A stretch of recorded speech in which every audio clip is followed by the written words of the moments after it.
You know what? It's a privilege. I know I just heard Sean saying that word. It's a great word. It's a privilege. Stargate is my family. It's a huge part of my life, my career, still is. And so every time they asked me to do something, it was like, of course. And then when I did Universe and I found out that I was the captain of a ship, yes! And then that the ship was called the General Hammond, I was like, oh, yes! It was awesome. So it's been great. It's been great, yeah. On Sanctuary, sci-fi channel, Stockholm? Yeah. Yeah, you're a lead actor and executive producer. That is correct. Such a successful series as Stargate for Sanctuary. Well, it was interesting because I was, Sanctuary was Damien Kidler, who wrote for Stargate, and Martin Wood, who directed a lot of Stargate, and myself decided to try to get this as a web series. So we thought it would be cool to go out on the web, multi-platform, with gaming and merchandising in the show. And we ended up getting the interest from a lot of television stations, and so we thought, oh, this could be a series. So when I was offered the 5th season of Atlantis, it was at the same time that Sanctuary was getting offers to become a series. And so I took what my character on Sanctuary would describe as a massive leap of faith.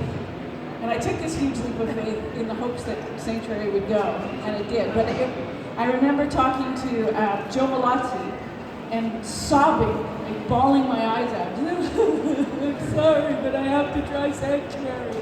And I'm realizing that I was leaving the Stargate, the bosom of the Stargate family.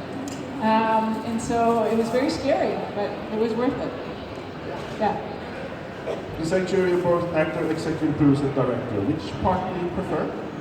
On Sanctuary, the acting, for sure. I love directing, and that's mostly what I'm doing now. And I loved the producing part of it, but Helen Magnus was such a great character. She's so funny.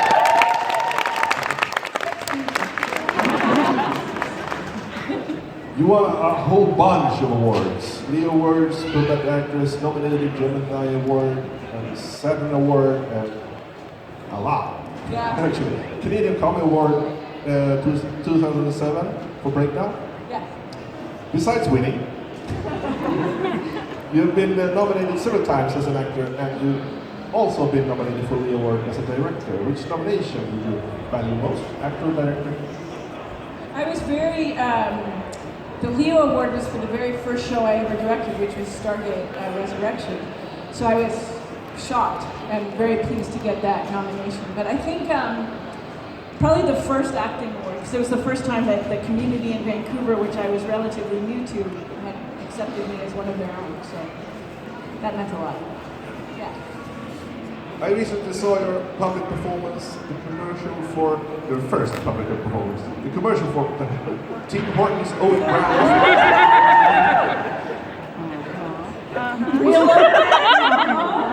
It was something.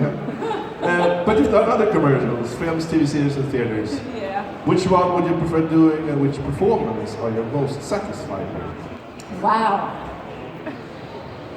I love doing television series because of the sense of family that you get, and I would say that Stargate was really the start of all of that. It didn't feel like we were on the air for 10 years, it felt like 9.5. It felt much shorter, it felt like it went by so fast. So I love doing television series because you get that sense of family with the crew and the cast and the routine, and I loved it. Loved it. Yeah. Soon, we'll see you as Mother Superior in the production of Hell in a Handbag. You're directing The Magicians. Yes. What can you tell us about the upcoming productions?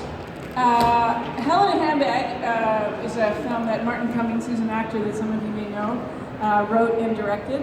And it was just a group of local actors, and I got to play a Mother Superior, so everyone was super nice to me because I was wearing the full habit, so everyone was very polite. So I think that you should walk around wearing the full habit if you're having a bad day, because people are so nice to you. Directing The Magicians. Have you guys seen The Magicians yet here? Great show, love it. I directed a bunch of Van Helsing, which I think That's like hard work.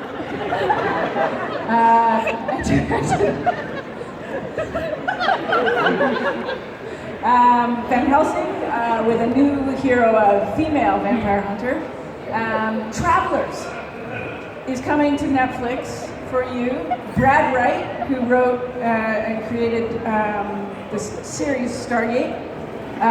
It's Brad's show, so I'm directing the finale of that, and it's fantastic. What else is coming up? Romeo Section, which is a local Vancouver show. X Company, which I shot in Budapest. World War II, Nazi-occupied France. Spies behind enemy lines. I loved working on that, and that's coming up. And does anyone know Anne of Green Gables? Yes.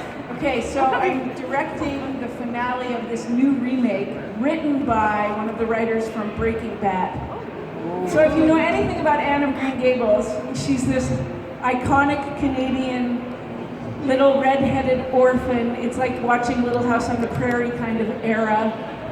Really wholesome, plucky little kid. And it's written by one of the Breaking Bad writers.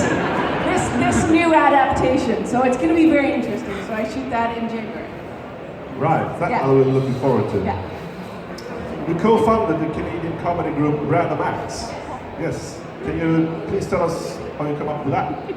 Random Acts was three of us, all actresses in Toronto at the time, who kept running into each other at auditions, and we just became friends and decided we wanted to do like feminist theater with meaning and depth.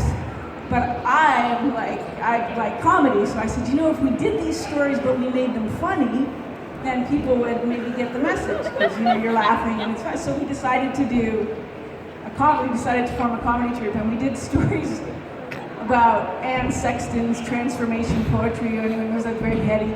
And we did this show about a book that was written called On Becoming a Woman, and it was written in the early 60s, and it was how women should behave. Things like greet your husband when he comes home from work with a drink, but don't ask him too many questions. Keep the children quiet. Make sure you look presentable at all times. That kind of thing. It was like, if you like a boy, knit him a sweater. It was too easy to do a comedy routine about this book, so that kind of stuff is what we did. Nice. You do a lot of charity. Yes. You have offered awards and life memberships all around the world, actually. So can you please tell us something about your charity work? My charity was formed in 2008. We started thinking about it in 2007. It's called Sanctuary for Kids. We have a lot of sweatshirts and t-shirts and supporters all here. Basically, the idea of the charity came because I feel so connected to the sci-fi community. And one of the things that is so great about you guys is how connected you all are, how socially aware you are, and how if you have a cause, you stand behind it and you're so supportive. And also how generous you all are as human beings. It's a really unique fan base, I think, in sci-fi. I think I consider myself a sci-fi fan also. I think we are incredible people in that we really care about our world. And I think that that's kind of the message of sci-fi too. It's good, the duck is leaving. So anyway, Sanctuary for Kids was started. We work with charities that deal with children in crisis around the world. We have